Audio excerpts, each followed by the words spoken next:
Think of Paris, and your mind immediately drifts to romance. Glowing cafes along the Seine, and the glittering Eiffel Tower piercing the night sky. But look closer. Beneath those dazzling lights and elegant cobblestone boulevards lies a brutal 2,000-year-old history forged in blood, fire, and absolute fury.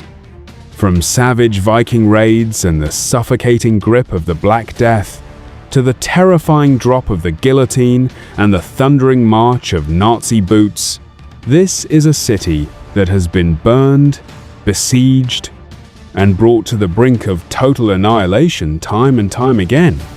Paris was never meant to survive. Yet, from the ashes of every single catastrophe, it rose like a phoenix, more magnificent and dangerously defiant than before. Today, we are stripping away the romance. Let's witness the epic, untold survival story of how a mud-soaked barbarian fishing village fought the apocalypse to become the undeniable city of light. The story doesn't begin with kings, philosophers, or grand architecture. It begins around 259 BC with a rugged Celtic tribe called the Parisii. They settled on a small, swampy island in the middle of the Seine River, fighting the harsh elements just to survive. But in 52 BC, Julius Caesar's ruthless Roman legions arrived. They didn't ask for permission. They slaughtered the local resistance, burned the settlement to the ground, and built a highly efficient Roman outpost called Lutetia. Rome ruled with an iron fist, bringing paved roads, aqueducts, and amphitheaters to the marshy land. But empires never last. As the Roman Empire began to crumble in the 5th century, darkness closed in on Europe. In 451 AD, the terrifying army of Attila the Hun marched toward the city, eager for slaughter. It was only the legendary courage of a young woman named Genevieve who convinced the panicked citizens to stand their ground and pray rather than flee that miraculously saved the city. The settlement survived and reclaimed the name Paris, but peace was an illusion. By the 9th century, ruthless Norse Vikings sailed up the Seine. In 885 AD, thousands of Viking raiders laid a brutal siege to Paris for months. A few hundred starving Parisians fought tooth and nail from their fortified bridges, holding off the invaders and learning a vital lesson. In this unforgiving world, you must build unbreakable walls and forge a spirit of iron. Fast forward to the 12th and 13th centuries, and Paris began to reach for the heavens. The gravity-defying Notre-Dame Cathedral pierced the skyline, becoming a masterpiece of medieval engineering, while the newly founded University of Paris transformed the Latin Quarter into the intellectual capital of Europe. But greatness always attracts darkness. The 14th century nearly destroyed the city completely. First came the catastrophic famine, followed closely by the 100 Years' War against England. But nothing compared to the horror of 1348, when the Black Death swept through the narrow, filthy streets. The plague suffocated the city, wiping out nearly half the population. The stench of death was so overpowering, and the cemetery so overfilled, that centuries later, the bones of 6 million Parisians had to be moved underground. Today, they form the catacombs, a massive, haunting labyrinth of skulls that still snakes directly beneath the feet of oblivious tourists. Even as the plague subsided, the war raged on. The English occupied Paris for 16 agonizing years, and hope was nearly lost until a teenage peasant girl named Joan of Arc arrived. Though she was eventually captured and burned at the stake, Her fierce defiance shifted the tide of the war and helped liberate Paris from foreign rule. As the Renaissance brought art and culture to France in the 16th century, Paris was once again bathed in blood. The city became a vicious battleground during the wars of religion. Tensions exploded on the 24th of August, 1572, during the St. Bartholomew's Day massacre. What started as political assassinations turned into a city-wide slaughter as Catholic mobs hunted down Protestants in the streets.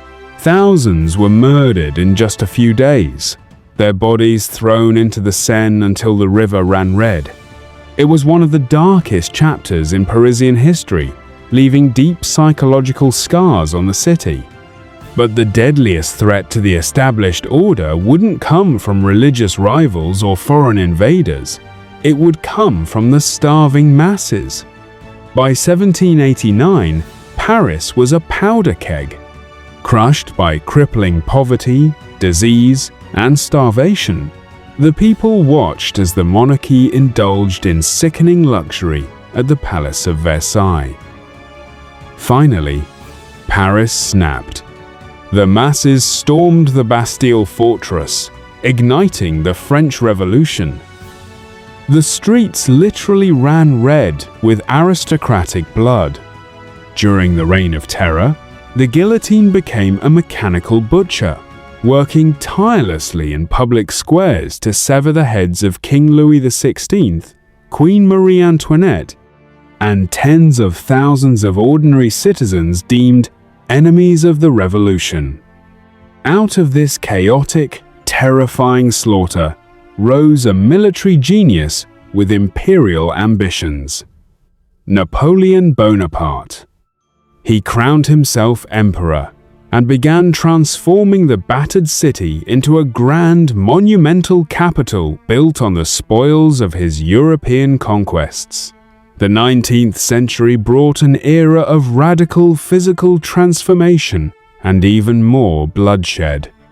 Emperor Napoleon III and his architect, Baron Haussmann, aggressively bulldozed the city's medieval, disease-ridden slums. They displaced thousands to replace the winding alleys with the wide, sweeping boulevards and uniform stone facades we recognize today. Modern, beautiful Paris was born, but it was born entirely through destruction and authoritarian control. In 1871, following a humiliating defeat in the Franco-Prussian War, the city erupted once more. Radical workers established the Paris Commune, a revolutionary government that lasted only 2 months before the French army brutally crushed it. During the Bloody Week, up to 20,000 Parisians were massacred in the streets, and iconic buildings were set ablaze. Yet, miraculously, Paris recovered quickly, ushering in the Belle Époque, or the Beautiful Era. By 1889, the Eiffel Tower was erected, initially hated by locals as a metal monstrosity, but soon becoming the ultimate symbol of a thriving, modern, and cosmopolitan city. The 20th century would test the soul of Paris one last time. In World War I, the booming artillery of the advancing German army could be heard from the city limits, but fleets of Parisian taxis famously rushed troops to the front lines to save the capital. However, the darkest nightmare arrived in World War II. In 1940, the unthinkable happened. Nazi forces marched triumphantly through the Arc de Triomphe, and the swastika was raised over the Eiffel Tower. For 4 agonizing years, Parisians lived under the suffocating grip of the Gestapo. Yet, the spirit of the city refused to break. Ordinary bakers, teachers, and students transformed into underground heroes, joining the French resistance. They risked torture and execution to hide refugees, publish secret newspapers, and sabotage enemy lines. Finally, in August 1944, As Allied forces closed in, the people of Paris rose up.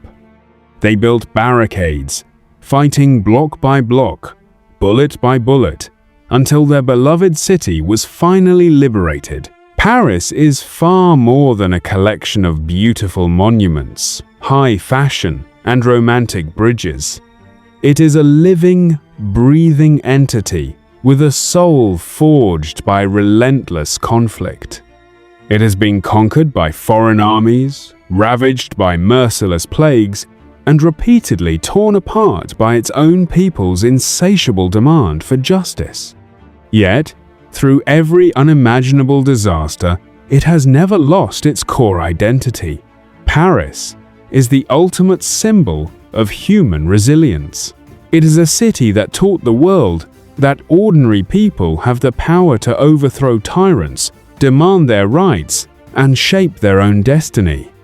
It stands today as a magnificent testament to the fact that true beauty is often born from the ashes of survival. If this journey through the raw, true history of Paris gave you a new perspective, hit that like button and subscribe. There are so many more untold stories hidden in the cities we love. Let me know in the comments which city we should explore next, and as always, I'll see you in the past.